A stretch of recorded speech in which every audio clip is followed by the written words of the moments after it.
오늘 아침에 읽은 우리 열왕기하 이제 14장은 이제 15장, 16장, 17장에 이어가지고 계속해서 그 남북 왕들이 번갈아 가면서 차례대로 쭉 소개가 되어집니다. 그런데 그 오늘 우리가 읽은 14장의 내용을 쭉 보면 그 남북 왕들이 이제 모두가 다 어떤 모습을 보이냐면 점점점 이렇게 타락해 가는 모습을 볼 수가 있습니다. 이 타락이 언제까지 계속되어지냐면 특별히 히스기야 임금이 등장할 때까지 이 남북 왕들이 점점 타락의 길을 걸어가고 결국 17장에 이르게 되어지면 이제 북왕국 같은 경우는 아수르 왕인 살마네셀이라고 하는 사람에 의해서 완전히 정복당해서 멸망당하는 지경에까지 이르게 되어지는 내용이 쭉 나옵니다.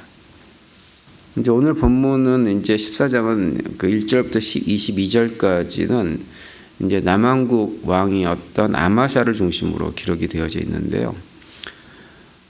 그런데 이제 14장 전체를 이렇게 읽어보면 어떤 느낌을 받을 수 있냐면 남북 왕이 둘 다 그 하나님에게 이렇게 그다지 선하지 않은 모습을 가져 있지만 그나마 남왕국이었던 아마샤 왕은 그래도 남왕국의 전통이 있기 때문에 어느 정도 하나님의 어떤 그 백성으로서의 모습 또 그 백성들을 통치하는 왕으로서의 모습을 보이는 데 반해서 북왕국 같은 경우는 북왕국 요아스나 여로보암 왕 같은 경우는 점점 그 악한 길로 들어갑니다.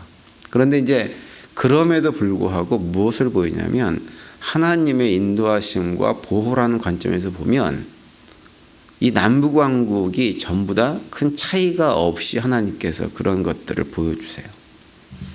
그러니까 오히려 어떤 것도 생각해 볼 수 있냐면 하나님을 떠나 살았던 북왕국 요아스나 그 요아스 다음에 이제 등장한 사람이 여로보암 2세라는 사람인데 이 여로보암 2세가 오히려 남왕국 왕이었던 아마샤보다도 훨씬 더 하나님의 보호와 인도하심을 더 많이 받는다라는 느낌을 받게 만듭니다.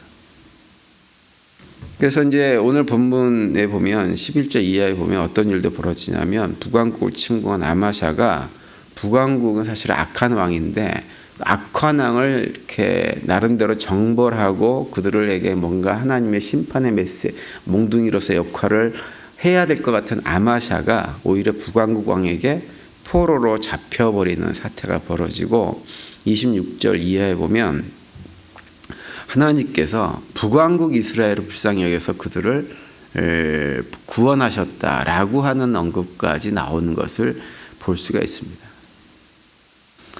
14장에 나오는 이런 이야기 말씀들이 우리에게 주는 메시지가 여러 가지가 있는데 첫 번째는 뭐냐 하면 하나님은 어떠한 분이시냐라고 하는 것을 우리에게 말씀을 해주고 있어요. 하나님은 어떠한 분이시냐? 하나님은 악인이든 선인이든 상관하지 않고 그들에게 동일하게 은혜를 베푸시는 분이 우리 하나님이다라고 하는 거예요. 그래서 마태복음 5장 45절에 보면 예수님께서 이런 말씀을 하시죠. 이같이 한즉 하늘에 계신 너희 아버지의 아들이 되리니 이는 하나님이 그 해를 악인과 선인에게 비추시며 비를 의로운 자나 불의한 자에게 내려주심이라 이렇게 말씀을 하고 있어요. 예수님이 하신 말씀 이대로 하나님은 어떤 분이시냐면 그 해를 악인과 선인에게 또 비를 악인과 선인에게 공평하게 다 비춰주시고 내려주시는 분이라고 하는 거죠. 예수님께서 이 말씀을 하신 배경은 뭐냐 하면 어떤 말씀을 하신 다음에 이 얘기를 하시냐면 원수까지도 사랑해야 된다라고 하는 말씀을 하시면서 이 얘기를 지금 하고 계시는 거예요. 왜 우리가 원수까지 사랑해야 되느냐? 그 이유는 하나님께서 악인이라고 할지라도 그 원수로 바라보는 그 사람조차도 하나님은 어떻게 하시냐? 동일하게 그들을 사랑하는 존재이기 때문에 우리도 하나님이 그러신 것처럼 동일하게 그들을 사랑해야 된다라고 하는 차원에서 이 말씀을 지금 하고 있는 거예요. 이따가 우리는 그런 생각하죠. 악인들은 좀 빨리 심판받고 망했으면 좋겠다 이런 생각을 합니다. 그런데 오늘 본문도 그렇고 또 마태복음에 나오는 예수님 말씀도 이렇게 한번 생각을 해보면 하나님의 생각은 우리의 생각과 전혀 반대라고 하는 것을 알 수가 있어요. 하나님은 악인도 선인도 다 귀한 존재들이고 그들을 불쌍히 여기시는 분입니다. 왜냐하면 그 모두가 다 하나님의 피조물이기 때문에 그래요. 그리고 오히려 하나님은 이 땅에서 피조물, 특별히 인간들이 악한 길을 걸어가면 그들이 그 길로 쭉 걸어가다가 그냥 망하는 걸 원하시는 분이 아니고 그들이 돌이켜서 회복되기를 원하시는 분이 우리 아버지 하나님이세요. 그래서 우리가 하나님 아버지가 그런 분이라고 하는 것을 알 때 생각해야 될 것은 뭐냐면 이 세상에 살아가면서 우리가 악한 자라고 해도 그를 미워하거나 저주하면서 망하기를 기도해서는 안 된다고 하는 거예요. 그게 아버지 뜻이 아니에요. 귀신은 뭐 하는지 모르겠다고 저런 인간 안 잡아가고 이런 말을 우리가 쉽게 하지만 사실은 그런 식의 생각은 세상 사람들은 할 수 있어도 우리 믿음의 성도들은 해서는 안 됩니다. 왜냐하면 그것이 아버지의 뜻이 아니기 때문에 그래요. 그리고 우리가 늘 기도해야 될 것은 무엇이냐면 악한 자들이 악한 길을 걸어가면 그들을 불쌍히 여기고 그들이 회복될 수 있도록 기도해 주는 것이 우리 믿음의 성도들이 이 땅에 살면서 해야 될 일입니다. 그것이 그들의 삶을 회복시키는 것이 아니라 우리의 삶을 온전히 하나님 아버지를 닮아가는 자로 회복시켜주는 길입니다.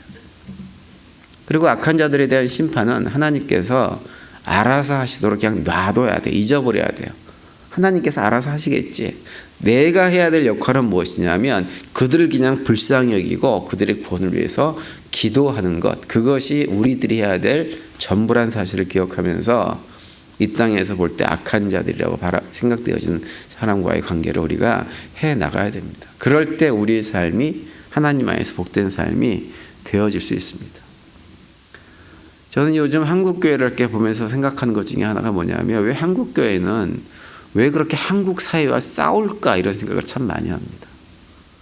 세상이 잘못되기 때문에 세상에 악한 것들을 선택하고 특별히 뭐 차별금지법 같은 걸 만들어가지고 교회 입장에서는 그런 것들이 통과되어지면 굉장히 위험한 처지에 떨어질 수 있는 그런 상황이기 때문에 그런 것은 이해는 하겠어요. 그런데 그것은 그런 문제라고 해서 세상과 교회가 싸워서는 안 됩니다. 세상의 교회를 적대적으로 생각하게끔 모든 환경들을 만드는 것은 교회가 할 일이 아니에요. 세상이 악하면 악할수록 그들을 불쌍히 여기고 그들을 위해서 기도하고 교회는 철저하게 하나님의 뜻에 따라서 그 길을 걸어갈 수 있도록 노력하는 것이 필요하지 세상과 싸워서 세상을 이겨서 그들을 짓눌러서 교회의 힘을 가지고 그들을 제압해가지고 결국은 교회가 승리의 기쁨을 맛보는 그런 것들을 해서는 안 됩니다. 세상과 싸울 것이 아니라 교회는 악한 세력과 싸워야 돼요. 우리의 잘못된 신앙 태도들, 삶의 태도들과 싸워야죠. 근데 요즘 한국교회는 그렇게 하지 않습니다. 그래서 그걸 보면서 좀 많이 답답합니다. 그리고 또 오늘 본문에 보면 또 한 가지 생각할 것은 뭐냐 하면 아마샤라고 하는 사람이에요. 아마샤라고 하는 왕은 그대로 나름대로 이렇게 좀 믿음의 길을 잘 걸어가려고 애를 썼던 사람이에요. 그런데 오늘 본문에 보면 어떤 일이 벌어지냐면 북왕국하고 요아스 인구가 전쟁을 해가지고 결국 그 전쟁에서 패하게 되어집니다. 나름대로 훌륭한 왕이었는데 악한 왕과 전쟁을 해가지고 패한 거예요. 사실은 오늘 본문 바로 앞에 1절부터 7절까지 내용을 보면 아마샤라는 사람이 어떤 사람인지를 잘 보여줍니다. 그는 하나님과 동행했던 사람이에요. 그래서 하나님과 동행하는 과정 속에서 주변에 있는 아람 왕국 같은 이런 왕국하고 전쟁할 때는 승리의 기쁨을 맛봤던 사람이에요. 하나님께서 그를 승리하도록 도와주셨어요. 그런데 그런 승리의 기쁨 때문인지는 모르지만 8절부터 보면 완전히 다른 태도를 취하게 되어집니다. 8절에 보면 이렇게 되어 있죠. 아마샤가 에후의 손자 여호아스의 아들 이스라엘 왕 요아스에게 사자를 보내 이르되 오라 우리가 서로 대면하자 한지라. 이 대면하자라고 하는 말은 그냥 얼굴 보자는 얘기가 아니고 전쟁하자고 하는 얘기입니다. 승리를 거두고 났더니 이제는 북왕국이 누구냐면 사실은 자신들과 형제 나라거든요. 형제 나라와 전쟁을 해서는 안 됩니다. 그런데 전쟁하자고 선포를 한 거예요. 그런데 결국 이 전쟁에서 아마샤가 우리가 읽은 대로 패하게 되어지죠. 11절과 12절에 보시면 아마샤가 듣지 아니하므로 이스라엘 왕 요아스가 올라와서 그와 유다의 왕 아마샤가 유다의 베세메스에서 대면하였더니 유다가 이스라엘 앞에서 패하여 각기 장막으로 도망한지라 이렇게 기록을 합니다. 결국 아마샤가 포로로 잡혀갑니다. 그래서 요아스가 죽은 이후에 겨우 풀려났다가 나중에 어떻게 되냐면 신하들의 모반으로 또 죽임을 당하는 일을 경험했던 사람이 아마샤라는 사람이에요. 이 사람은 처음에는 굉장히 훌륭한 왕으로 나름대로 믿음의 생활을 잘하고 하나님과 동행하면서 승리를 경험했지만 그의 말년은 완전히 잘못된 길로 들어가서 망하는 인생을 살았던 사람이 아마샤라는 사람입니다. 그런데 이 아마샤가 왜 이런 결말을 맞이하게 되었는지 그 이유에 대해서 오늘 보면 10절에서 북왕국 요아스의 임금의 입을 통해서 말씀해 줍니다. 이렇게 되어 있죠. 내가 에돔을 쳐서 파하였으므로 마음이 교만하였으니 스스로 영광을 삼아 왕궁에나 내 집으로 돌아가라. 어찌하여 화를 자초하여 너와 유다가 함께 망하고자 하느냐 하나 이렇게 말씀을 하고 있어요. 내가 에돔을 쳐서 파하였으므로 마음이 교만하였으니 이 얘기는 요아스 임금의 입을 통해서 한 얘기지만 사실은 하나님께서 그의 그런 태도를 책망하신 것입니다. 그의 잘못된 태도를 지적해 주는 거예요. 아마샤가 이전에 거뒀던 전쟁 승리한 경험은 영적인 전쟁이었는데 이 북왕국하고 싸우는 전쟁은 지극히 인간적인 욕심 때문에 한 전쟁이었다고 하는 것을 이 얘기를 해주고 있는 것입니다. 그래서 결국은 그런 교만함 때문에 북왕국과 전쟁을 했다가 오히려 전혀 예상하지 못하게 완전하게 패하고 예루살렘 성벽이 허물어지고 왕궁에 있는 모든 기물들이 다 빼앗기는 완전히 나라가 초토화되어지는 그런 경험을 하게 돼요. 북왕국을 진멸하려고 했다가 오히려 다 자신이 진멸의 대상이 되어져 버린 결과를 가져온 것이 이 아마샤가 벌인 전쟁의 내용입니다.